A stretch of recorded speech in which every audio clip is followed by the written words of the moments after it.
Hi guys, welcome back to learning market with SB. आज हम Nifty और bank Nifty का डिस्कशन करेंगे और कुछ इंपॉर्टेंट न्यूज़ फ्लोज जो चल रही है। तो अभी ट्रम्प और शी जिनपिंग के बीच में शायद कॉन्वर्जेशन और आगे कंटिन्यू होगी ट्रेड डील को लेके, क्योंकि ऑफिशियल स्टेटमेंट आया था व्हाइट हाउस और ट्रम्प ने भी कहा है कि we have almost done on the America China tariff war deal. Almost 30% tariff लगाने का अमेरिका बोल रहा है चाइना पे, जो चाइना मोस्टली एग्री हो चुका है। ट्रम्प ने कहा है कि फाइनल अप्रूवल वहाँ के शी जिनपिंग देंगे और वहाँ से खुद ट्रम्प देंगे उस डील को फाइनल अप्रूवल, तब वो फाइनलाइज हो जाएगी और वो बहुत जल्दी होने वाली है, ऐसा उन्होंने अपने ओपिनियंस में बोला है। आगे और यूएस का सीपीआई डेटा भी आया, जो वहाँ का इन्फ्लेशन डेटा होता है वो भी पॉजिटिव नोट पे आया है। तो फिर दाव फ्यूचर्स ऊपर की तरफ थोड़ा शूट भी किए थे, थोड़ा नैस्डैक भी ऊपर था। But the most important thing is Trump ने वापस फेड चेयरमैन को कहा है, जो जर्मनी पावेल है उनको, कि सीपीआई डेटा भी कम आया है तो आपको एक 100 बेसिस पॉइंट का रेट कट कर देना चाहिए।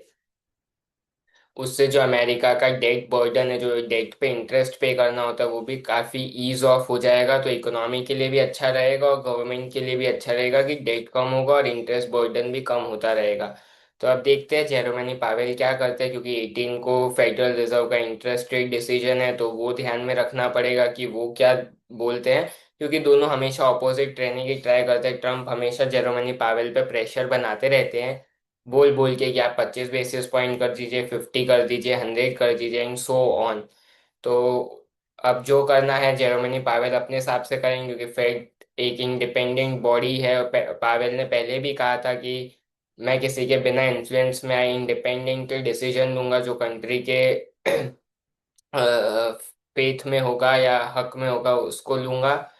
तो देख लेते हैं। और आज हमारा निफ्टी भी कल निफ्टी की भी एक्सपायरी है, वीकली एक्सपायरी निफ्टी की, तो उस पर भी डिस्कस कर लेंगे कि क्या मूव एक्सपेक्टेड है, क्या मूव आ सकते हैं।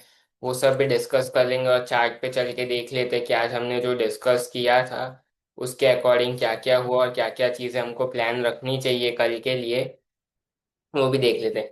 जैसे कि मार्केट्स थोड़े से ऊपर की साइड पे खुले थे, नीचे खुले फिर ऊपर गए मार्केट, उसके बाद मार्केट से एक ट्रेंड पकड़ा मार्केट ने कि हाँ हम थोड़ा सा ऊपर की तरफ जाएंगे। कल जो मैंने लेवल दिया था कि 25,150 के ऊपर मार्केट निकलता तो एक बुलिश ट्रेड बन सकता है, तो उसके ऊपर ठीक ठाक मार्केट गया, ऑलमोस्ट 225 तक गया। अगर किसी ने मूव कैच किया है तो उसका प्रीमियम में ऑलमोस्ट बहुत स्पाइक तो नहीं था, लेकिन थोड़ा बहुत स्पाइक था उसमें। जिसने सही एग्जिट ले लिया उसके पैसे बने हैं, बाकी इतना कुछ बना नहीं है। उसके बाद मार्केट कंटिन्यूसली फॉल हुआ और मार्केट 25,100 पे आके एक मार्केट ने सपोर्ट लिया और फिर वहां से मार्केट ने बाउंस करने की ट्राई की।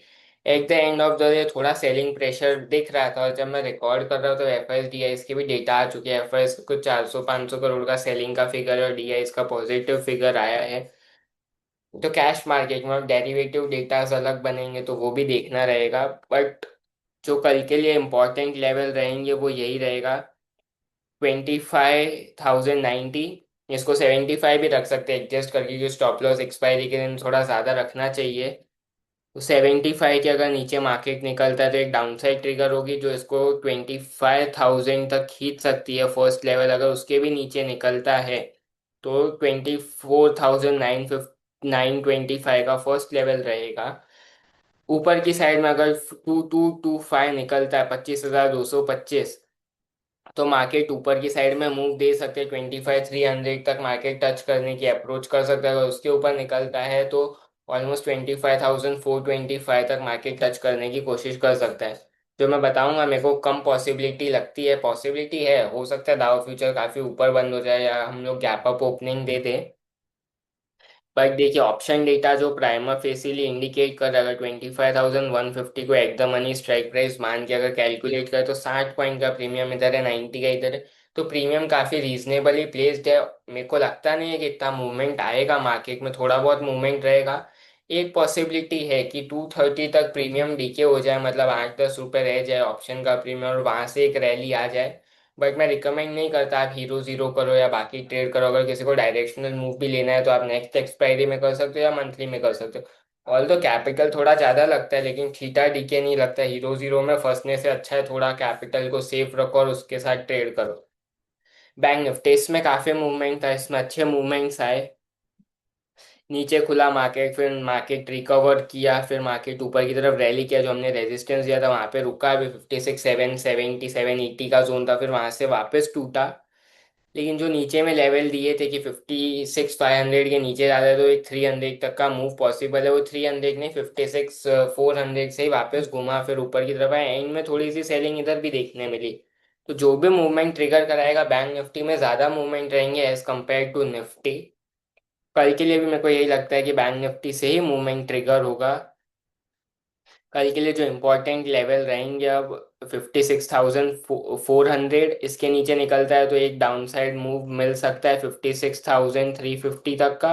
उसके भी नीचे अगर निकलता है मार्केट, अगर 350 के नीचे अगर मार्केट निकलता है किसी भी रीजन से, या 300, 56 300 के नीचे निकलता है मार्केट, तो 56 250 और 56 000 तक की ट्राई करेगा बैंक निफ्टी। ऊपर में कल वाला लेवल रहेगा 56 780, जब तक नहीं निकाले बुलिश बायस नहीं लाएगा। अगर वो निकालता है तो वो 57 000 तक की ट्राई करेगा, और 57 000 निकालता है तो 57 100 के ऊपर टिकता है तो वो 200 250 500 अनचार्टेड टेरिटरी में जाने की ट्राई करेगा। बैंक निफ्टी का भी ऑप्शन चेन डेटा देख लेते हैं। अगर 56 500 को एकदम मनी स्ट्राइक प्राइस मानते हैं, प्रीमियम डिके हो रहे हैं लेकिन उतने नहीं हो रहे, प्रीमियम अभी भी थोड़े हायर साइड पे ही है, लेकिन यहाँ पे मूवमेंट थोड़ी ज्यादा एक्सपेक्टेड है मेरे को। पुट राइटर्स थोड़े ऐड हुए हैं, 56 600 पे ऐड हुए हैं, 56 900 पे ऐड हुए, वेरेस कॉल राइटिंग काफी एग्रेसिव होके रखी है। और 56 500 पे कॉल और पुट पे इक्वल ओपन इंटरेस्ट बना हुआ है, तो देखते हैं ये लोग किस तरफ मार्केट को मूव करवाने का ट्राई करते हैं। तब तक के लिए आप वीडियो देखते रहिए, लाइक शेयर और सब्सक्राइब कर दीजिएगा। आप लाइक करते तो मेरे को मोटिवेशन मिलता है कि मैं और अच्छा वीडियो बनाऊं और अच्छा कंटेंट आपके लिए ला सकूं। तो लाइक शेयर और सब्सक्राइब कर दीजिएगा, और thank you for watching this video till and.